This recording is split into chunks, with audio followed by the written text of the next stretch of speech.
여러분 안녕하십니까? 안산시 평상학습관장 최라영입니다.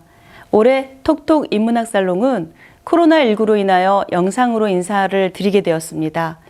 안산시 평상학습관 톡톡 인문학 살롱은 자유로운 분위기에서 인문학 강연과 음악이 함께 프로그램으로 학습자 여러분이 많이 기다렸을 것으로 생각됩니다. 코로나19로 인해 강력한 사회적 거리두기와 또 생활 방역으로 인해 일상이 변화되어 이에 적응하고 함께 하시느라 지치신 학습자 여러분들을 위해 톡톡 인문학 살롱 강연을 온라인 영상으로 준비하였습니다. 이 강연이 코로나19로 인해 일상에 지치신 학습자 여러분의 치유의 시간이 되고 또 조금이나마 위로와 휴식에 도움이 되었으면 좋겠습니다. 코로나19가 빨리 극복되어 직접 뵙고 인사드리는 날이 빨리 왔으면 좋겠습니다. 감사합니다.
네, 강연 들으러 오셨는데 이렇게 다짜고짜 노래를 듣게 돼서 좀 당황스러우신 면이 있으실 것 같아요. 안녕하세요. 저는 베이스 바리톤 허하용이라고 합니다. 네, 감사합니다. 이렇게 코로나19로 인해 급변하는 시대에 맞춰서 여러분과 온라인으로 이렇게 만나 뵙게 돼서 참 안타까우면서도 그래도 반갑습니다. 이렇게 만나 뵙는다는 것조차. 이제는 포스트 코로나 시대죠. 그래서 이제 예전에는 이제 BC, AD 해가지고 왜 기원 전 기원 후 나눴잖아요. Before Christ, AD 하면은 안노, 도미노 해가지고. 근데 지금은 ACDC래요. 그러니까 뭐냐면 Before 코로나, After 코로나 이렇게 시대가 변했다고 합니다. 근데 이렇게 포스트 코로나 시대를 맞이해서 또 발빠르게 안산시 평생학습관에서 또 이렇게 온라인 강의를 또 강연을 이렇게 준비해 주신 것도 감사드리고요. 그리고 또 이렇게 하다 보니까 저도 너무나 낯설어요. 이렇게 온라인으로 강연한다는 것이 참 낯설고 또 안산시 평생학습관도 이렇게 하는 게 또 처음이잖아요. 그래서 여기도 낯설 거고 또 들으시는 분들도 굉장히 낯설 거라고 생각이 됩니다. 그래서 좀 양해해 주실 거는 지금은 모든 게 시작점이라고 보시면 돼요. 그래서 모든 게 이제 다시 시작하는 시점이기 때문에 미흡한 점이 있더라도 조금씩 양해해 주시면 감사하겠습니다. 오늘 이제 오페라 속 보물찾기 첫 시간인데요. 그 주인공은 바로 모차르트의 마술피리입니다. 방금 제가 불렀던 아리아도 그 극 중에 나오는 베이스 차라스트로의 아리아인데요. 원래는 이제 2막에 나와서 나중에 불러야 되는데 제가 부를 수 있는 게 한정돼 있잖아요. 베이스다 보니까. 그래서 다른 거 하면은 좀 앞쪽에 있는 걸 불러서 이어가면 좋은데 그래서 뒤에 있는 걸 먼저 끌어다 썼습니다. 그래서 그 노래에 대해서는 이제 차차 뒤에 차차 설명해 드릴 거고요. 마술피리 같은 경우에는 이제 볼프강 아마데우스 모차르트의 마지막 오페라예요. 그러니까 그가 이 오페라를 쓰고 2달 뒤에 이제 죽습니다. 근데 죽게 되는 과정이 좀 안타까운데요. 그 무렵 이제 이 모차르트는 형편이 매우 어려웠다고 합니다. 그러니까 자신을 후원했던 그 오스트리아 황제 요제프 2세가 세상을 떠나면서 이제 후원자가 끊긴 거죠. 그런데 새로운 황제는 모차르트의 음악에 관심이 없던 거예요. 그러니까 갑작스럽게 그 후원이 끊기면서 또 되게 어려워진 상황이었는데 그 상황에서 이제 엎친 데 덮친 격으로 그 전까지 이제 유럽에서 손꼽는 오페라가 3개가 있는데 그게 이제 모차르트의 오페라 중에 돈지오바니, 그 다음에 피가로의 결혼, 그리고 코지판투 때 이 3가지 오페라의 대본을 써줬던 로렌초 다 폰테라는 사람이 있는데 그 사람까지 이제 여자 문제에 얽혀가지고 그 도시에서 떠나게 됩니다. 그러다 보니까 이제 대본 써줄 사람까지 없는 거예요. 그러니까 이제 어떻게 이 모차르트가 살아가려면 어떻게 해야겠습니까? 정말 닥치는 대로 일을 했겠죠. 갑자기 이렇게 형편이 어려워지니까. 근데 생각해 보시면은 그가 그래도 성공했잖아요. 그동안 황실 음악가로서 또 황제의 후원을 받고 그러면 그동안 참 모아둔 돈이 많았을 거라는 생각을 할 수가 있는데 여기서 이제 중요한 게 모차르트는 버는 돈보다 쓰는 돈이 더 많았다고 합니다. 네, 참 우리가 여기서 잘 생각해 봐야 될 부분이죠. 저 또한 이제 직업이 이제 성악가다 보니까 음악을 하는 사람이다 보니까 참 다달이 편차가 되게 커요. 공연이 많은 달은 수입이 많고 또 공연이 없는 달은 수입이 또 적어요. 그래서 또 그 편차가 엄청날 때도 있어요. 근데 신기한 건 남는 돈이 똑같다라는 겁니다. 네네. 네. 참 희한하죠. 그러니까 돈을 더 벌면 내가 그 벌었다는 생각에 의해서 더 쓰게 되는 거예요. 그래서 오히려 더 쓸 때가 있더라고요. 근데 또 못 벌 때는 아껴서 어떻게든 살아가니까 그걸로 이제 또 잘 사는데 그래서 만약에 저도 그 참 못 벌 때를 기준으로 생활을 쭉 이어나갔다면은 아마 통장에 두둑하게 돈이 쌓여 있지 않을까 싶네요. 두 번째로는 이제 대본 작가 로렌초 다 폰테 아까 말씀드린 그 폰테로부터 우리가 생각해 볼 수가 있는 게 사실 그가 성공시킨 앞에 3 작품의 내용을 보면 아까 말씀드린 돈조반이나 이렇게 3 작품을 보면 굉장히 막장 드라마입니다. 막장 드라마. 정말 나중에 시간이 되신다면 꼭 꼼꼼하게 자막을 보시면서 한번 줄거리도 체크해 보시면서 보시게 되면 정말 이런 막장이 없어요. 어떻게 보면 정말 퇴폐적이기까지 한 그런 내용들이 너무나 많습니다. 그 내용만 봐도 그 폰트의 여성 편력을 알 수 있는데요. 그 당시에 이제 희대의 바람둥이였던 카사노바를 그 폰테가 동경했을 정도라고 합니다. 그러니까 더 이상 뭐 얘기할 필요도 없겠죠. 어쨌든 그 유명했던 작가가 여자 문제로 도시에서 도망을 가게 되었습니다. 참 옛날 우리말도 있죠. 여자가 하늘 품으면 온 6월에도 서리가 내린다.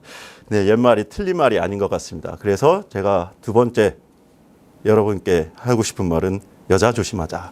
네, 입니다. 첫 번째 돈을 잘 사용하자.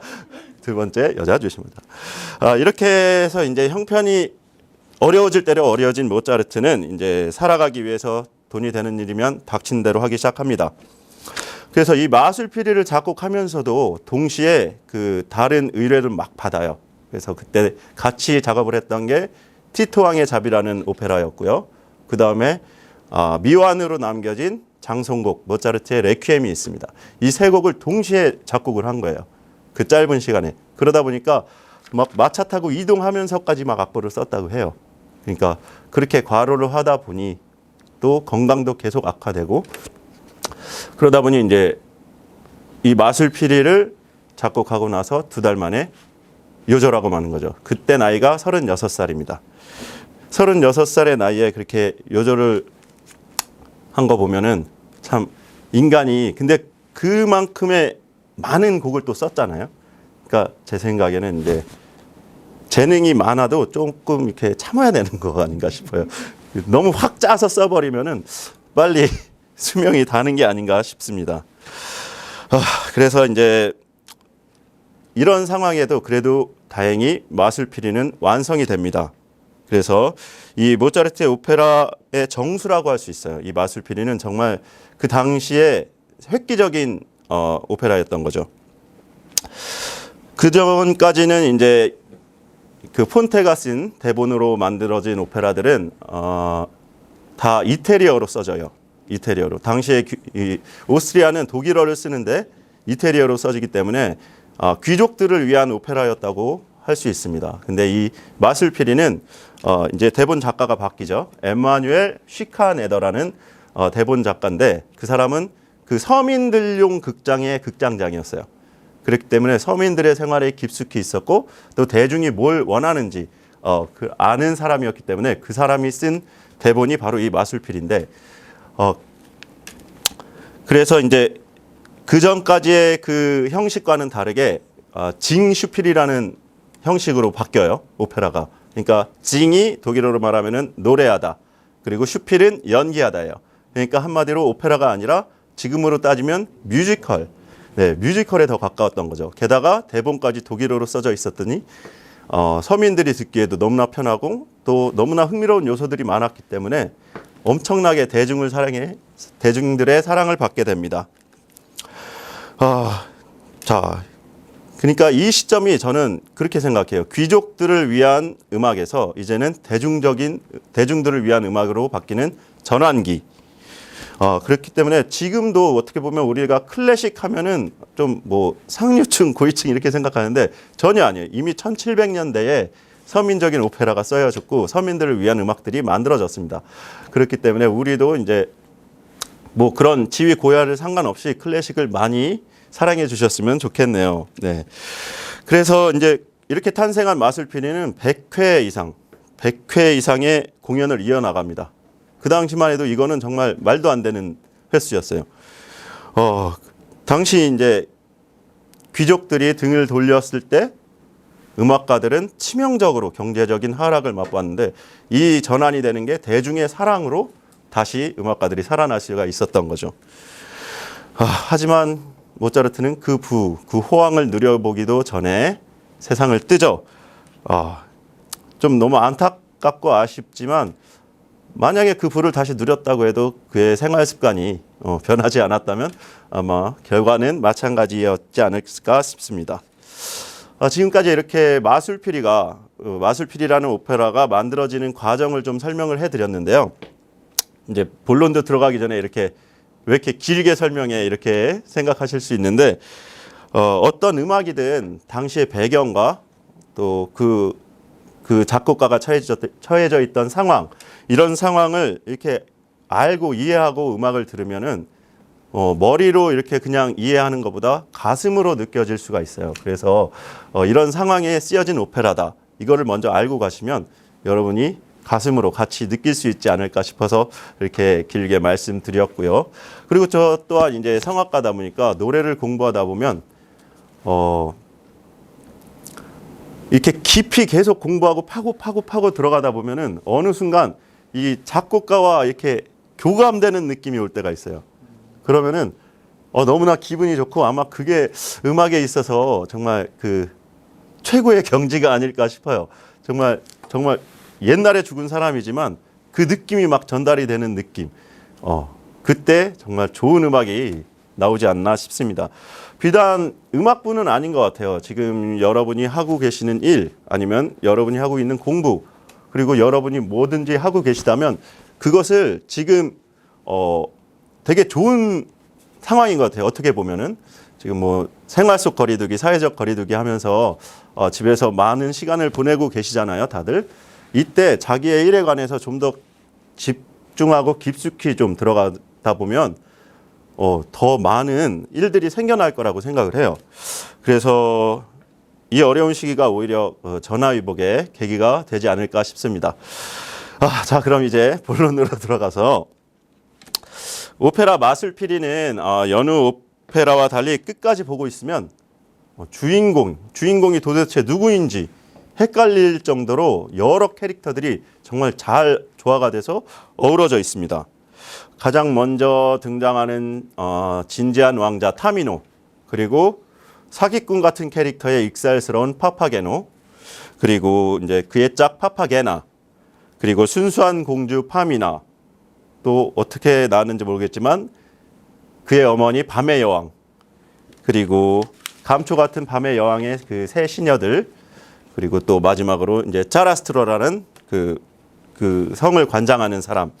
이렇게 어느 한 캐릭터도 빼놓을 수가 없습니다. 그래서 지금으로 보시면 여러분 그 유명했던 드라마 응답하라 시리즈 보셨나요? 거기 보면 왜 특출난 주인공이 없잖아요. 그리고 여러 사람이 이렇게 다 같이 이렇게 융화가 돼서 드라마가 확 와닿잖아요. 그거랑 비슷하다고 보시면 돼요, 마술피리는. 그래서 특출난 주인공이 없습니다. 그래서 그 캐릭터 한 명 한 명이 가지고 있는 그 휴머니즘적인 코드로 섬세하고 따뜻하게 다듬고 생기를 불어넣은 듯한 모습이 정말 마치 그 응답하라 시리즈와 마술피리의 유사점이 아닌가 싶습니다. 그럼 이제 오페라 속으로 드디어 들어갈 텐데요. 이제 오페라의 내용을 이제 조금씩 설명드리면서 영상도 보시고 할 겁니다. 조금씩 이제 졸릴 때가 된 것 같아가지고, 그죠? 그래서 이제 노래도 듣고 할 텐데, 처음 등장씬이 이래요. 타미노 왕자가 막 도망을 갑니다. 도망을 가면 무시무시한 뱀에 쫓겨서 막 갑자기, 이거는 그 전에 스토리는 없어요. 갑자기 그런 스토리가 전개됩니다. 그리고 그 뱀을 보고 기절을 해요. 결국에는 타미노 왕자가 기절을 했는데, 그래서 그 뱀이 타미노 왕자를 죽이려고 하는 순간 밤의 여왕의 세 시녀가 그 타미노 왕자를 구해줍니다. 그래서 그 뱀을 물리치고 그 왕자를 봤는데 너무나 잘생긴 거예요. 너무나 잘생긴. 그래서 이 밤의 여왕이 그 기다리던 그 왕자가 아닐까 싶어서 보고를 하러 가요. 밤의 여왕에게 이런 왕자가 이렇게 돼서 쓰러져 있다는 걸 보고하러 떠납니다. 그때 등장하는 인물이 바로 파파게노입니다. 네, 파파게노가 이제 새를 잡아서 그 밤의 여왕한테 파는 그런 캐릭터예요. 그래서 이제 파파게노가 등장하면서 노래를 부릅니다. 나는 새 잡는 사나이. 그러면은 먼저 이 제일 첫 번째 아리아예요. 마술피리에서 나오는 제일 첫 번째 아리아. 나는 새 잡는 사나이. 한번 감상하시고 이어가도록 하겠습니다. 네, 많이 들어보셨죠? 네, 그렇죠. 네, 네. 이게 이제 바로 방금 보신 화면에 이제 영국의 정말 유명한 바리톤 브링 터펠이라는 사람입니다.